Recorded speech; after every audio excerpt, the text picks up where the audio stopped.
Welcome to Comic Chop News. I'm Dan, and today we're going to be continuing my review of the series Scream.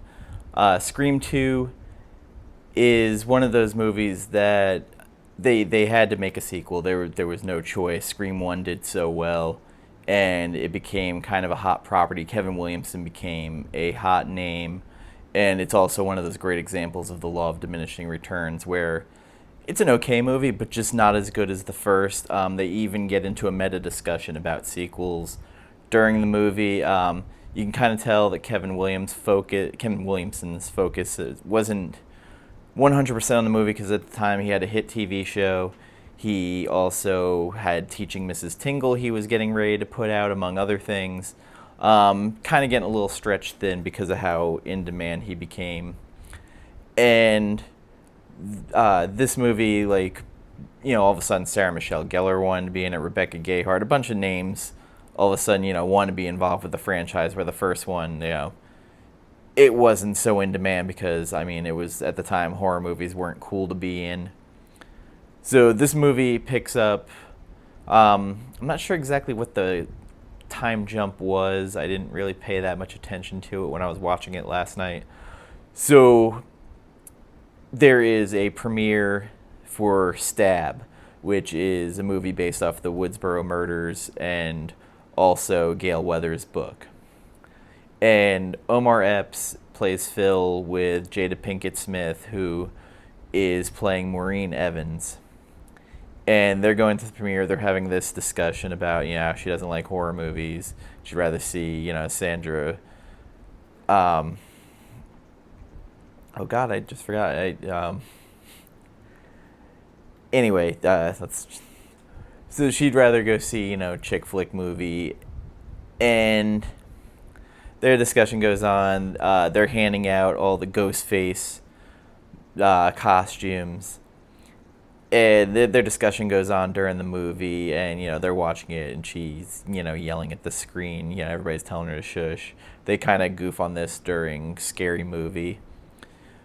Phil has to go to the bathroom. He's having a good time with the whole thing. He's at the stall, a bunch of guys with the ghost face costumes. And he kind of, they turn around and stare at him. He goes to use the stall. And he's in the stall. He hears almost like a woman's noise, like something's going on in the next stall. And he puts his ear to the wall of the stall, and they show Ghostface in the next stall, and he plunges the knife through the wood and right into Phil's ear. Ghostface puts on Phil's jacket and then goes back in the theater and goes back and sits next to Maureen. And she's, kind of scared and putting her head against his to hide her eyes. And she pulls away her hands, and they're covered in blood. As she does that, Ghostface turns, which everybody's wearing Ghostface masks, and he stabs her right in the gut. And this has a prolonged death scene where the audience is going wild as the movie's going on. And Ghostface stabs her again, and she ends up, as the crowd's cheering, going up to the front of where the screen is and screaming and then dying. And we cut to now Randy's film class, and they're discussing the murders and if film is responsible or if someone's trying to create their own sequel to Stab. And then we get into the whole discussion of Randy saying sequels suck. Are you suggesting that someone's trying to make a real-life sequel? Stab 2? Who'd want to do that? Sequels suck. No, come on, man. Oh, please. By definition alone, they're inferior films. It's bullshit generalization. Many sequels have surpassed their original. Oh, yeah? Name one. Yeah. Aliens, far better than the first. Mm-hmm. Yeah, well, there's no accounting for taste. Thank you, Ridley Scott rules. Name another. No, Aliens is a classic, okay? Get away from her, you bitch. I believe the line is stay away from her, you bitch. And this discussion about what are actually good sequels, Aliens. We also meet Cece, played by Sarah Michelle Gellar, and Joshua Jackson. Pacey from Dawson's Creek is in there in the film class, and Timothy Olyphant playing Mickey. Mickey is kind of basically a new Randy. As the class is wrapping up, then Sidney comes and she's talking to Randy about the murders. We also, after that, meet Sidney's boyfriend, who is played by Jerry O'Connell from Stand By Me and many other things. And you already start figuring out who the red herrings are going to be. Dewey comes back into town. Gail's in town. We also have more of Cotton Weary, Liev Schreiber showing up and getting into, how he wants to be with Diane Sawyer. He wants Sidney to come do an interview with him about how he was falsely imprisoned. The calls start with Sidney. This is where, we keep introducing all the red herrings. Like, we meet a local reporter named, I forget the first name, she's last name Salt. Gail's trying to kind of figure out some of the murders. We also meet the bitchy sorority girls. There's a lot going on in this movie. I have to say, like, the kills aren't as good or creative as in the first one. I don't love it. Sidney is eventually attacked, and of course we set up Jerry O'Connell as the red herring that, set up the insecurities in Sid once again. The guy she's dating might be trying to kill her. And it also is the lead up to one of the douche chill inducing scenes in the movie. And of course it has to be an homage to something else.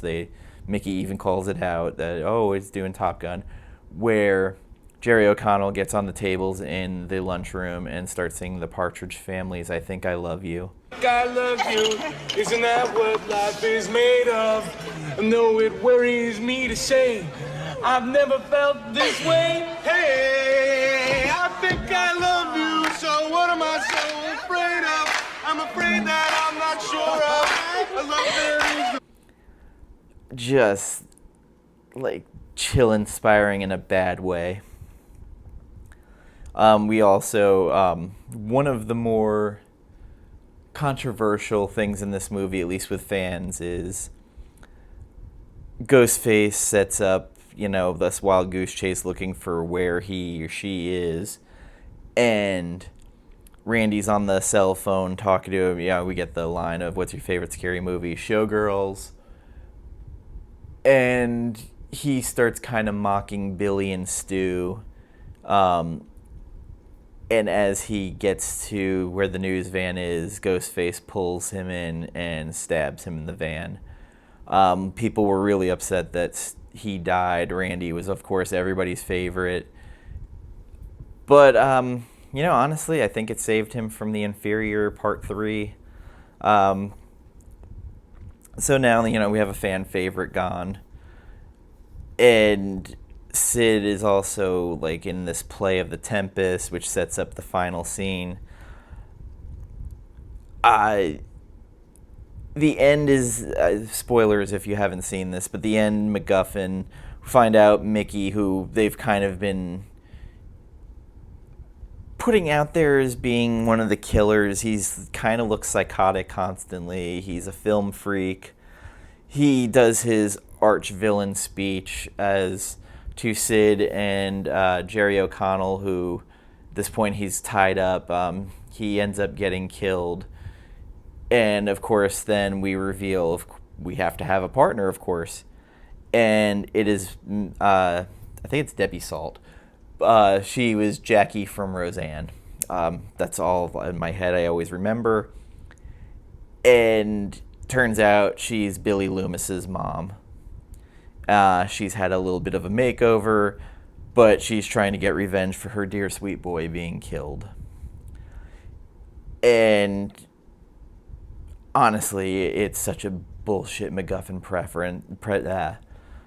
reveal, and just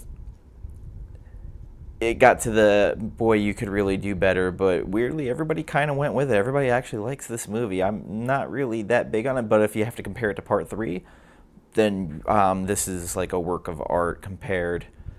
And Cotton Weary, of all people, comes in. Sid agrees that she will do the Diane Sawyer interview if he kills them. Yeah, it just... Again, as I stated earlier, it's like the law of diminishing returns. This could have been so much better, and just... It isn't. They got it wrong, and yet... I mean, it made money, of course, so they made in part 3. If I were going to rate it, I'd give it probably a 6. I mean, it's very flawed. It is incredibly flawed. It is a little bit entertaining, but the end is so outlandish that I actually think it kind of ruins the rest of the movie. But there are definitely like lines and references in here that I love. Although, weirdly, it suffers from that same thing where it's too meta and it just kind of feels like it's making fun of itself at this point a little too much. Tell me what you think of this movie, because again, this is one I'm conflicted on because I like it, I don't love it, but I love part 1. And of course, as I said earlier, everybody kind of gets a little bent out of shape about Randy and, you know, his passing, or being killed, I should say, even. Also, the like flip of a coin change in the behavior of Stewie and Gail is fascinating because they are like antagonistic for half the movie and then they're in love the other half. It's very odd, and boy, maybe that's how their relationship was in real life, since they were married. I'm not too sure. Deputy Dewey always, you know, he's very charming in these movies in his, you know, oh shucks kind of way. So that's my review of Scream 2. It's not a buy for me. I mean, if you can get a cheap deal on the box set, sure, so you can get all the movies. It's I've always watched it on streaming after, you know, my initial watch in the theater and renting it afterward to see if my opinion changed. Yeah, not something I would buy individually. It's not a must-own. But if it's on, I don't know if I'd turn it off. So with that, like, comment, subscribe, share, and again, tell me what you think. Scream 3 is going to be a chore for me. I already know that. I don't have fond memories of that movie at all.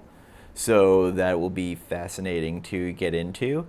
I'm hopefully going to have a Midsummer review. I haven't gotten a chance to go see it. I kind of want to because I had such mixed feelings on Hereditary that I'm curious what the follow-up is going to do to me.